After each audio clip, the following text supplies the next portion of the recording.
Most men live lives of quiet desperation and go to the grave with their songs still in them. Henry David Thoreau.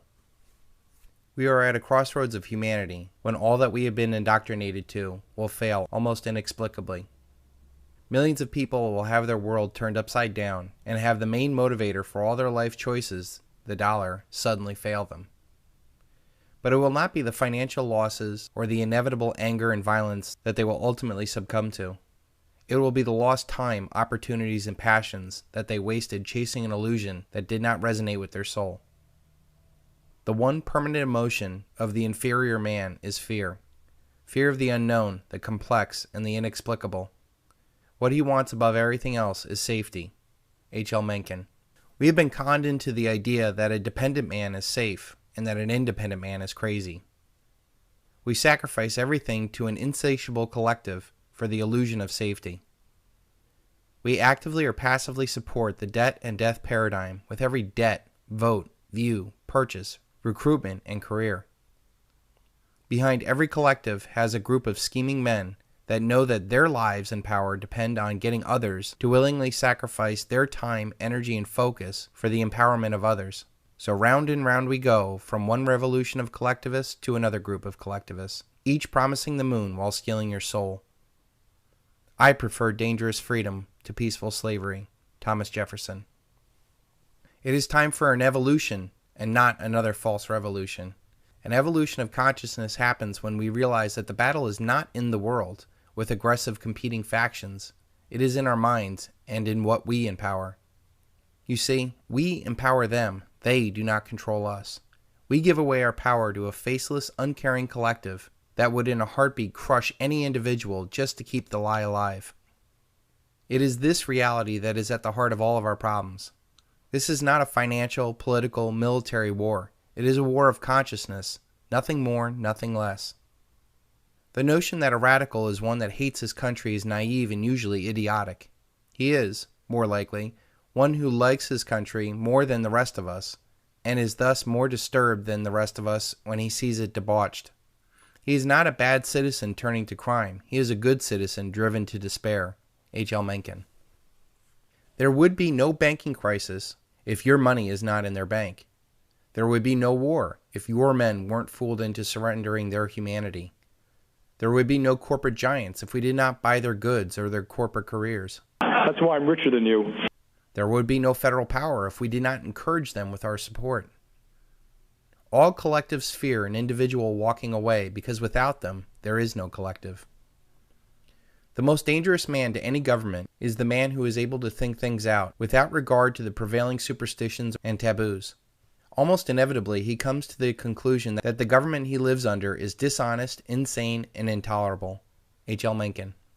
Studies have shown, like the Milgram experiment or the Stanford prison experiment, that the average person is so indoctrinated to obey authority that the majority would cause serious harm or even kill an innocent individual so long as an authority figure told them it was okay.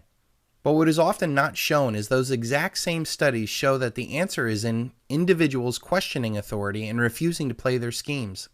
The more powerful and influential the voice of the dissent, the more others will listen. The line dividing good and evil cuts through the heart of every human being. Alexander Solzhenitsyn. The answer has always been at our feet. We need to see the power that is within us to change our world by changing ourselves. We cannot change the outside world to make ourselves happy or free. We can only change ourselves to make the world happy and free. How can you expect a man who's warm to understand one who's cold? Alexander Solzhenitsyn. You do not have to wait for humanity to come to this reality generations from now. If you want peace, cultivate peace in your house. If you want respect, respect others. You have it in your power with every thought, relationship, investment, and action to immediately and permanently change your world. Stop listening to them with their toxic thoughts and distractions. Cut out detestable relationships that poison our lives. Get real about what wealth is and why we acquire it. And I think that we have the power within ourselves to really put a different conscious solution out there. And I challenge all of you to stop thinking in terms of dollars and start thinking about how you can be a blessing in the next paradigm when the world is going to need our solutions. Wealth should not be stored up like a dam. It should be a river that flows and spreads with abundance to all those that you resonate with. Instead, we've been conned into enabling the worst in our society as they whisper in our ear, there is no other way. That's why I'm richer than you. Well, there is another way, and it starts with you simply saying no more. Not one more debt, not one more lie, not one more death, not one more psychopath, not one more day slaving on. A vote of no confidence every day and in every way is active resistance. But resistance is not enough. You must live your life to the highest potential. There is a vitality, a life force, a quickening that is translated through you into action. And there is only one of you in all time. This expression is unique. And if you block it, it will never exist through any other medium, and it will be lost. Martha Graham. Ideas and movements are best served by people walking their path in peace, rather than conflicting with others on how they should live their lives. Resonating power attracts others with their ideas and energy. The opposite consciousness of our collective problems is the individual moving to their own beat and doing things that make them happy. Far too many slave away in their little lives, bowing to little lies. It is far better to dance and be happy than sacrificing 30 of your best years to an illusionary carrot that was stolen long ago. You were well trained to sit down, don't talk, do as you're told. This is the reality of our indoctrination, in our relationships, our schools, and our jobs. Your solution is to move, speak out, and do things that are only logical. Your courage of truth will awaken something that is lost in others, and that will create a positive feedback loop that will take a life all of its own. This conscious evolution will create generational wealth as the abundance mentality empowers the best in our lives and exacts revenge on the cancerous parts of our society by simply withdrawing our energy from them. Do not go gentle into the good night. Rage, rage against the dying of the light. Dylan Thomas. By doing what you love and resonating with good people, this is actually the best way to find success in this and the next paradigm. There are a lot of talented people either doing things that they're not good at or feeding their life's energy to those that don't empower them. Redirecting your energy into things that come natural to you and giving that abundance to those worthy of it is the best way to get support, interest, and opportunities in your life. Adam Smith's invisible hand is simply an economic expression of those doing what comes best to them are far more productive and encouraged than those that are stuck as an indoctrinated individual forced into a collective's need. A consciously aware individual that has nothing but a passion and good friends that resonate and encourage them are going to be miles ahead of the disillusioned, closed off, indoctrinated masses that will have everything ripped from their face.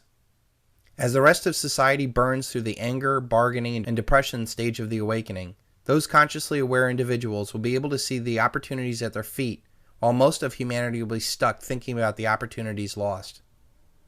This shift in consciousness will change humanity far more than the agricultural, industrial, and communications revolutions.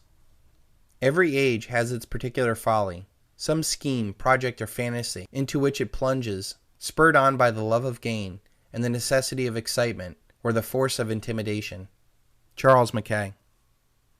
100 years ago, our society's consciousness was changed dramatically from the independent, resonating, close-knit communities to what we are today. With the creation of the Federal Reserve, the income tax, and the IRS, we are now the embodiment of the dreams of men like the Rothschilds, the Morgans, and the Rockefellers. Indoctrinated, narcissistic, debt-ridden consumers. They needed us to fit their greedy nature for more. They needed us to willingly empower their schemes. That is why so much of business, politics, and wars are not spent on products, policies, or bombs. It is on winning the hearts and minds of those that they seek to conquer. Why is it that they see the power that you have and you don't? You cannot solve a problem with the same consciousness that created the problem. You must see the world anew. Albert Einstein. Humanity always does the right thing after they have exhausted all the alternatives. Египтом, вот нам говорят, правили фараоны. Да фараоны это были мальчики, несмышленыши. Реальными правителями Египта было древнеегипетское жречество. И вот они, владея тайными знаниями, которые принадлежали только им и которые они скрывали от остальных людей, они позволяли манипулировать сознанием не только неграмотной толпы, как там жрецы охмурили даже самого фараона и убили его. We have been consciously moving further and further away from overt tyranny of an elite to a more softer, subtle means of domination. I am hopeful that after this largest and most pervasive illusion of power is wiped clean, that individuals will see that waste and horror that it produces is a cause for a conscious evolution that would seek a balanced, resonating way of life, where people do what they promise, exchange value for value, and do no harm. It has been well said that men think in herds. It will also be seen that they go mad in herds, while they only recover their senses slowly and one by one. Charles Mackay.